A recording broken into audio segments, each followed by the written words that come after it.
নমস্কার বন্ধুরা, মনি কিচেনে আপনাদের সবাইকে স্বাগতম। আজকে বানাবো চিকেন 65। চিকেনটা আমি ছোটো ছোটো পিস করে কেটে ধুয়ে নিয়েছি। চিকেনটা আমি মাখিয়ে নেব।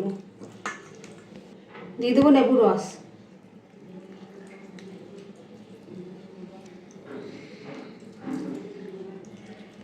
দিয়ে দেবো আদা রসুন বাটা, দিয়ে দেবো কারি পাতা, কারি পাতাটা কুচিয়ে রেখে দিয়েছি, দিয়ে দেবো ধনের গুঁড়ো, দিয়ে দেবো কাশ্মীরি লঙ্কার গুঁড়ো, দিয়ে দেবো গোলমরিচের গুঁড়ো, দিয়ে দেবো হলুদের গুঁড়ো, দিয়ে দেবো টক দই। আমি এখানে যতটা মাংস ততটাই দেবো, 2 চামচ দিয়েছি। দিয়ে দেবো 1 চামচ কর্নফ্লাওয়ার, দিয়ে দেবো 2 চামচ ময়দা। এইখানে আমার অল্পই মাংস, তাই আমি একটাই ডিম নিয়েছি। আপনারা চাইলে বেশি মাংস হলে বেশি ডিম দিতে পারেন।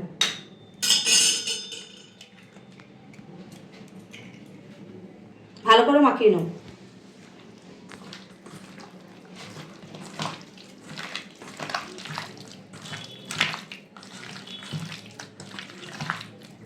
আমি এখন নুনটা দিচ্ছি না, নুনটা পরে দেবো।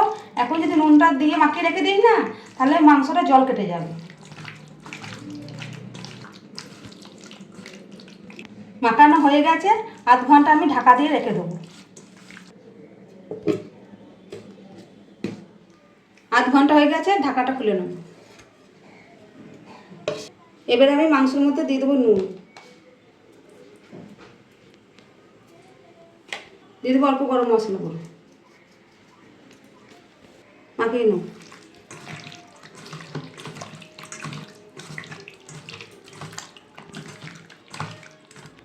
গ্যাসটা অন করে কড়াই বসিয়ে দিয়েছি, দিয়ে দেবো সাদা তেল।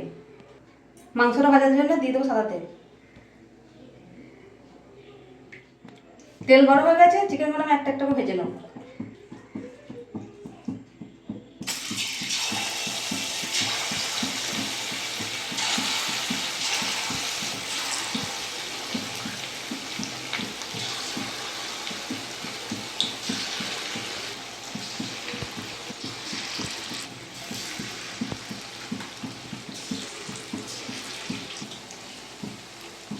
চিকেনগুলো উল্টিয়ে নেব।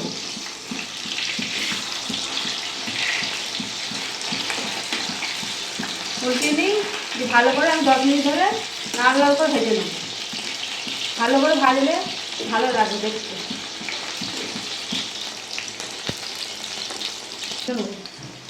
ভালো করে 10 মিনিট ধরে লাল লাল করে ভেজে নিয়েছি, হয়ে গেছে। আমি তুলে নেবো মাংসটা। কত সুন্দর হয়েছে দেখুন।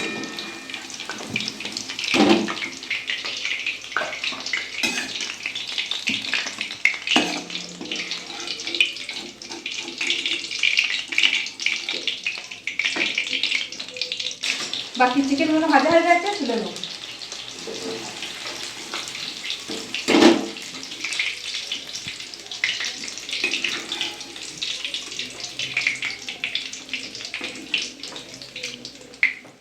কড়াইটা নামিয়ে প্যান বসিয়ে দিয়েছি।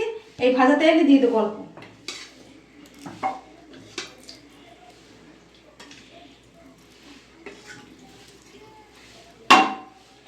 তেল গরম হয়ে গেছে, ও দিয়ে দেবো রসুন কুচো,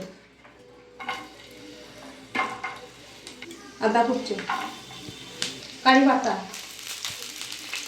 চেরা কাঁচা লঙ্কা,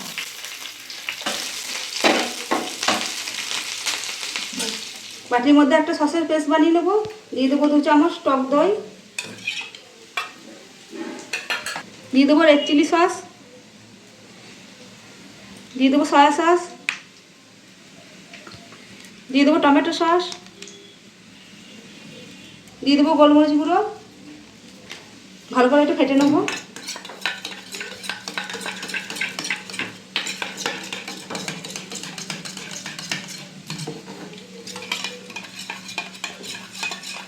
সসের পেস্টটা দিয়ে দেবো।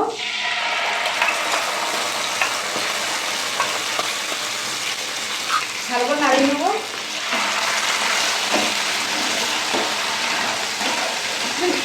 সসটা নাড়িয়ে চাইলে চিকেনটা দিয়ে দেবো।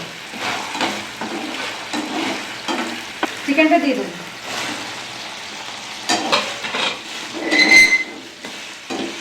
2 মিনিট নাড়ি চাড়িয়ে ভালো করে আমি নামিয়ে দেবো।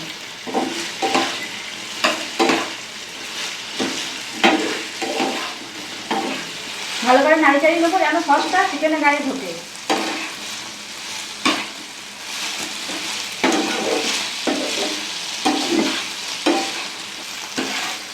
নাড়ি চাড়িয়ে নিয়েছি, নামিয়ে নেব। দেখুন বন্ধুরা কত সুন্দর হয়েছে। আপনারা অবশ্যই বাড়িতে বানাবেন এইভাবে, আর ভালো লাগলে অবশ্যই কমেন্টে জানাবেন। দেখুন বন্ধুরা আমাদের চিকেন 65 রেডি।